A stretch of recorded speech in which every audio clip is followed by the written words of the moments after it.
Kalamassery polytechnic കഞ്ചാവ് വേട്ടയിൽ report നൽകി സാങ്കേതിക സർവകലാശാല വിഭാഗം. കോളേജ് ഹോസ്റ്റലിലേക്ക് പുറത്ത് നിന്ന് ആർക്കും എളുപ്പത്തിൽ കയറാമെന്ന് കണ്ടെത്തൽ. കഞ്ചാവ് വാങ്ങാൻ പണം നൽകിയ വിദ്യാർത്ഥികളെ സാക്ഷികളാക്കാനും അന്വേഷണ സംഘം തീരുമാനിച്ചു.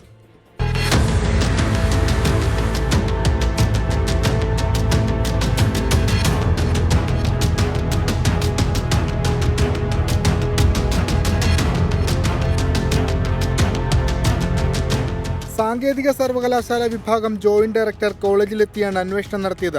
അധ്യാപകരുടെയും പ്രതികളായ വിദ്യാർത്ഥികളുടെയും മൊഴിയെടുത്തു.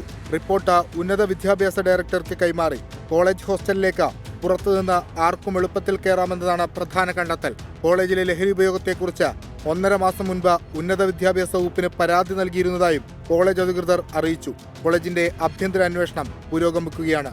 2 ഇതര സംസ്ഥാനക്കാരടക്കം 6 പേരാണ് ഇതുവരെ അറസ്റ്റിലായത്. കേസിൽ പ്രതികളായ മലയാളികളെ കസ്റ്റഡിയിൽ വാങ്ങി ചോദ്യം ചെയ്യും. ഹോസ്റ്റലിലേക്ക് കഞ്ചാവ് എത്തിക്കാൻ പിടിയിലായ അനുരാജിന് പണം നൽകിയ വിദ്യാർത്ഥികളെ സാക്ഷികളാക്കും. പലരുടെയും മൊഴി രേഖപ്പെടുത്തിയിട്ടുണ്ട്. അന്തർ സംസ്ഥാന ലഹരി മാഫിയയെ കേന്ദ്രീകരിച്ചുള്ള അന്വേഷണം പുരോഗമിക്കുകയാണ്. വിഷ്ണു സുരേഷ്, 24, കൊച്ചി.